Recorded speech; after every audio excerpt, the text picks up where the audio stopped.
Hello everybody, I hope you're all doing well. Welcome back to my second episode of CSGO News today. If you guys missed my first episode, feel free to check that out. As always, let's get right into it. And first off today, guys, in big CSGO News, we had Danish investor and bank manager known as Lars Christensen. You guys can look him up. He's a real-life millionaire who's reportedly invested a sum of at least $1 million into the esports industry, and you never guess the organization he went along with to invest in, and that was the Danish organization that goes as name as Tricked Esport. Now, I'm sure a few of you guys are aware of who Tricked is, especially because they had recently a CSGO team invested in as well, but it really comes to a big surprise here because compared to other organizations out there, they really have not that big of a following. To be honest, if you guys know a little bit about Tricked Esport, they only have 4 esports teams right now. Of course, their current CSGO roster, not really a very successful roster there, although they're definitely not bad by any standards at all. They still are around. They also have a Call of Duty team, a League of Legends team, and also a FIFA team. Obviously, not really many FIFA events are bringing in big bucks right now. So as of right now, Tricked Esport and their following as an organization is really not that big. So kind of taken by surprise here as he invested reportedly at least $1 million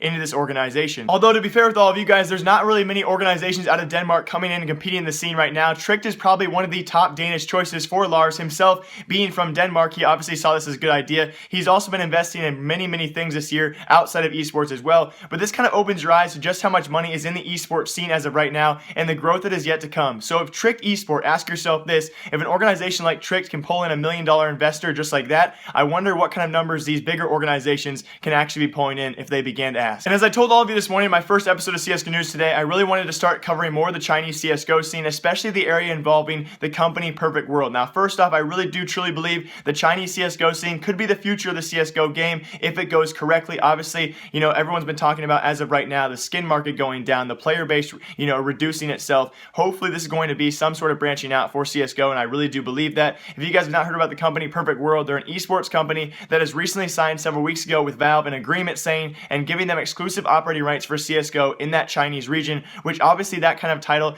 gives them a lot of power and a lot of control. Very interested to see and curious to see how Perfect World plays that out, and hopefully they can branch out the game over there with, you know, not abusing that power too much. Now, for those of you who also didn't know, Perfect World, this same company signed a similar deal with Valve back in 2012, late 2012 that is, for their previous creation, as many of you guys know of, Dota 2. A very similar agreement, which in the June of 13, by the time, you know, 8 to 10 months after they signed their original deal, which they just signed with CSGO a few weeks ago, 8 to 10 months later for Dota 2, they began launching their own Dota 2 servers in the Chinese area. And this is during the surge of Dota 2. I'm sure many of you guys know it's now become one of the biggest games in the world, one of the most widely known games for the biggest payouts that is, and it's one of the biggest esports now in the world. And this is all during that surgency back in 2012, 2013, 2014, when the game really began to take off, all because it started branching out in the Chinese region. Although it's very hard to judge the growth and potential growth for CSGO, especially because Dota 2 and CSGO operate in such different ways. As many of you guys know, Dota 2 only has select few events annually, and especially their one main huge event, the Dota 2 International, which is held every single year. This year, that prize pool for that tournament was actually $20 million. Now, we have CSGO, of course, this past year especially, we've been oversaturated with so many events, so it's really hard to judge how much help this Chinese CSGO reunion or agreement could actually help and benefit CSGO unless we start to limit our events ourselves, which I do believe is a potential possibility in the future because, you know, as of recently, we had ESL Cologne, we've been bragging about a $1 million prize pool where the winner took home $500,000, where you have Dota 2 retaining some good viewers as well. Obviously, CSGO, a game where viewers can watch CSGO tournaments every single weekend. Dota 2, not the same way, so obviously they have more viewers when their internationals do come on. But the winners of those international, the victor this year, which is Wings Gaming, took home $9 million, not $500,000. Yes, instantly that whole team became millionaires. So it's really going to be cool to see how the Chinese CSGO scene does affect CSGO. Obviously, it did help Dota 2, but it's really going to be hard to compare these two games, especially because they operate in such different ways. So very curious to see how this Chinese scene does change CSGO in the future, and hopefully we have a little less saturation, and this year can only mean growth for CSGO. At least that's all we can really hope for. And also in Counter-Strike news today is the announcement of the brand new Winterfox lineup, which many people suspected as of last week. Winterfox had yet to announce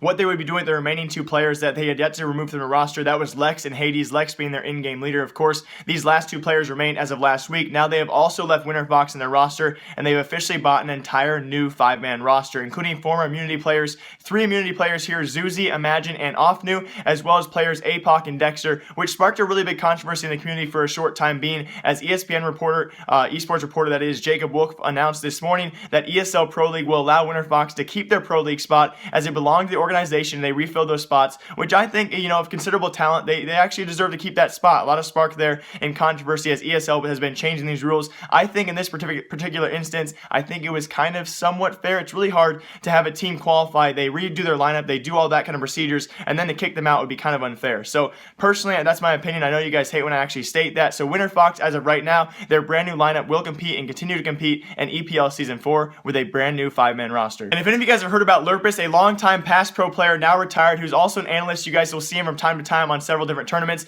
but he's also the producer of a weekly podcast, a pretty simple podcast that he puts together on SoundCloud every single week, with this week's episode involving Fnatic coach Vuggo, who announced he will no longer be coaching Fnatic sometime soon in the near future, which is soon to be announced. So would you see yourself, for example, working in Fnatic's management, like Karn has after he quit playing? Actually, this isn't official yet, but I can still say that I will not be coaching Fnatic CS for a long time. We've been looking into getting another coach. I can't tell you who, but will probably be announced very shortly.